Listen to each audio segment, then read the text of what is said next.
Morning tiffin లోకి ఇంకా మధ్యాహ్నం లంచ్ లోకి ఒకే కర్రీని ఎలా చేసి ఏ కర్రీ చేస్తే బాగుంటుంది అనేది ఈ వీడియోలో చూపిస్తాను. అలాగే ఇడ్లీలోకి పల్లీ చట్నీ నేను ఎలా చేసుకుంటాను అనేది ఈ వీడియోలో చూపిస్తాను. ఈ వీడియో మీకు ఎంతో కొంత యూజ్ అవుతుంది అనుకుంటున్నాను. ఈ వీడియో మీకు నచ్చినట్టయితే ప్లీజ్ లైక్ చేయండి, షేర్ చేయండి. ఛానల్ని సబ్స్క్రైబ్ చేసి పక్కనే ఉన్న బెల్ సింబల్ క్లిక్ చేసి ఆల్ అనే ఆప్షన్ ఎంచుకోండి. అప్పుడు నేను వీడియో పెట్టగానే నోటిఫికేషన్ వస్తుంది. నా ఛానల్ని సబ్స్క్రైబ్ చేసి నాకు సపోర్ట్ చేయండి. మునక్కాయ పప్పు చారు చేశాను. ఇది ఇడ్లీలోకి బాగుంటుంది, ఇంకా మధ్యాహ్నం రైస్ లో కూడా బాగుంటుంది. ఇది ఈజీగా సింపుల్ గా ఎలా చేసుకోవాలనేది ఈ వీడియోలో చూపిస్తాను. నేను వేసిన ఒక్క పొడి వేసి చూడండి. ఆ పొడి వల్ల చాలా టేస్ట్ వస్తుంది. మనం సాంబార్ చేసుకోవాల్సిన అవసరం లేదు.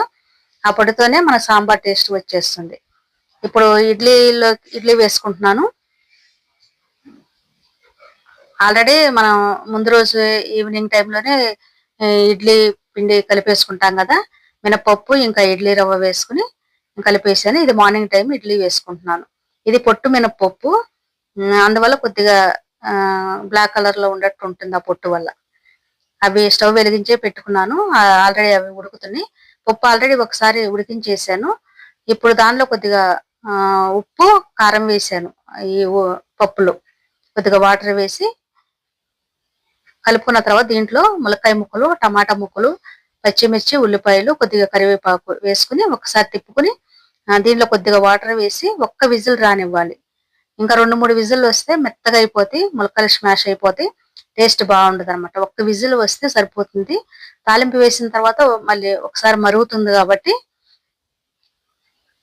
ఒక్క విజిల్ వస్తే సరిపోతుంది. దీనిలో కొద్దిగా వాటర్ వేసుకుని స్టవ్ వెలిగించి ఒక విజిల్ వచ్చి పక్కన పెట్టుకోవాలి.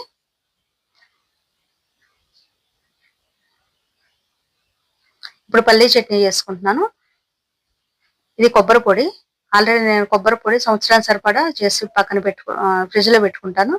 ఒక చిన్న సీసాలో తీసుకుంటాను అన్నమాట. దీంట్లో 2 స్పూన్ల కొబ్బరి పొడి, 2 స్పూన్లు నువ్వులు ఆల్రెడీ వేయించేసినవి, ఇంకా పుట్నాల పప్పు, అలాగే ఇవి పల్లీలు, వేయించిన పల్లీలు, ఇవన్నీ వేసుకుంటున్నాను మిక్సీ జార్లో.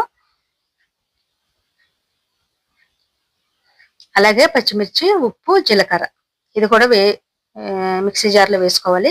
పచ్చిమిర్చి ఒక్కొక్కసారి వేస్తాను, ఒక్కొక్కసారి వేయించను. పచ్చిగా వేసుకున్నాయి ఒక్కొక్కసారి ఒక్కో టేస్ట్ ఉంటుంది అన్నమాట.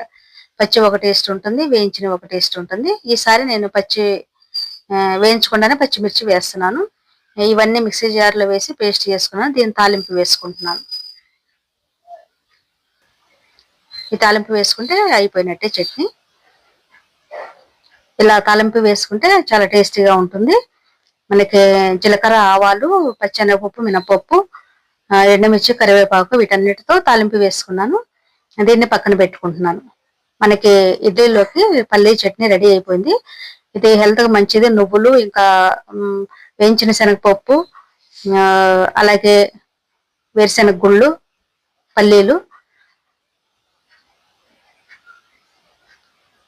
కొబ్బరి ఇవన్నీ ఉన్నాయి కాబట్టి హెల్త్ కి చాలా మంచిది. మనకి నువ్వుల వల్ల ఐరన్ కూడా ఉంటుంది కాబట్టి చాలా మంచిది అన్నమాట. ఇవన్నీ చేసి పెట్టుకుంటే హెల్త్ కి చాలా మంచిది పల్లీ చట్నీ. నేను ఎప్పుడు ఇలాగే చేస్తాను. అలాగే ఇప్పుడు పప్పుచారు తాలింపు వేసుకుంటున్నాను. ఆయిల్ వేసుకుని మెంతులు, ఆవాలు, జీలకర్ర వేసి ఉల్లిపాయలు, పచ్చిమిర్చి వేసుకున్నాను. అవి వేగుతూ ఉండగా ఈ లోపు మనం కుక్కర్ మూత తీసేసి దీనిలో కొద్దిగా సాంబార్ పౌడర్ 1 స్పూన్ అంతా వేసుకుంటున్నాను.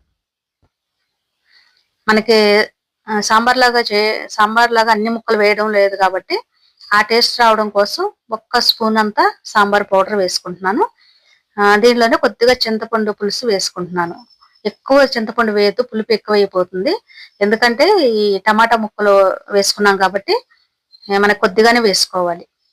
ఆల్రెడీ ములక్కాయ ముక్కలు వేసినప్పుడే ఉప్పు, ఇంకా కొద్దిగా కారం వేసాం కాబట్టి ఆ ఉప్పు, కారం ముక్కలకి పడుతుంది, మునక్కాయ ముక్కలకి. అవన్నీ కలిపేసి పెట్టుకోవాలి. ఇప్పుడు తాలింపులో కొద్దిగా కరివేపాకు, ఇంకా కొద్దిగా ఇంగు వేసుకోవాలి. ఇంగు కూడా హెల్త్ కి చాలా మంచిది కాబట్టి మనకి డైజెషన్ కూడా మంచిగా అవుతుంది. పప్పు అది అరుగుదల ఎక్కువ లేని వాళ్ళకి మంచిగా డైజెషన్ అవుతుంది కాబట్టి, అరుగుదల ఉంటుంది కాబట్టి ఇది వేసుకుంటే చాలా మంచిది. ఇంకా తాలింపులోనే వెల్లుల్లిపాయలు కూడా వేసుకోవచ్చు, వెల్లుల్లి దంచి. నేను ఆల్రెడీ ఇంగు వేస్తున్నాను కాబట్టి వెల్లుల్లిపాయలు వేయలేదు. దీనిలో కొద్దిగా కొత్తిమీర వేసుకుని మనం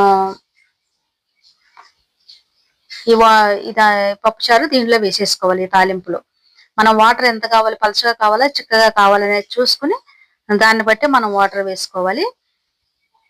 వాటర్ చూసుకుని కొద్దిసేపు మరగనివ్వాలి.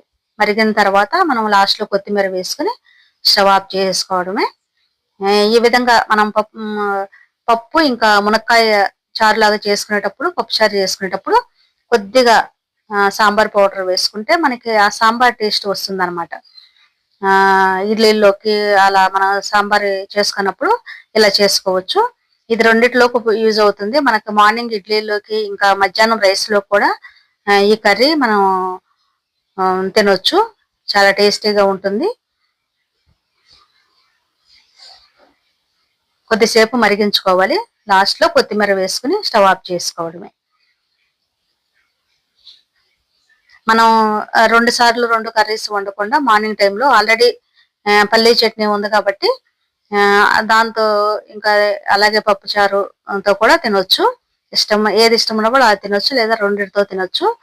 మార్నింగ్ టైం టిఫిన్కి అయిపోతుంది కాబట్టి లంచ్ టైంలో ఈ పప్పు చారు ఇంకా ఏదైనా ఫ్రై చేసుకోవచ్చు, లేదా ఏదైనా చట్నీ ఉండా సరిపోతుంది. ఉదయం మార్నింగ్ టైంలో ఎక్కువ హడావుడి లేకుండా, ఎక్కువ మనకి పని లేకుండా, ఎక్కువ పని పెట్టుకోకుండా ఇలా రెండింటికి సరిపడే విధంగా ఒక కర్రీ చేసుకుంటే చాలా ఈజీగా ఉంటుంది. మనకి టెన్షన్ లేకుండా ఉంటుంది అనమాట. ఇలా పల్లీ చట్నీ నేను చేసిన విధంగా చేసుకుంటే చాలా బాగుంటుంది. నువ్వులు, కొబ్బరి పొడి, కొబ్బరి పొడి అనే కాదు, కొబ్బరి ముక్కలు ఉన్నా సరే వేసుకోవచ్చు. ఇంకా పుట్నాల పొడి, వేరుశనగ గుళ్ళతో చేసుకుంటే చాలా బాగుంటుంది, చాలా టేస్టీగా ఉంటుంది. మీరు కూడా తప్పకుండా ట్రై చేయండి. ఇలా నేను చేసిన విధంగా పల్లీ చట్నీ ఇంకా పప్పుచారు, మునక్కాయ పప్పుచారులోకి కొద్దిగా సాంబార్ పొడి వేసుకుంటే చాలా బాగుంటుంది. మీరు కూడా తప్పకుండా ట్రై చేయండి. ఈ వీడియో మీకు నచ్చినట్లయితే please like, share, subscribe my channel. Thank you for watching.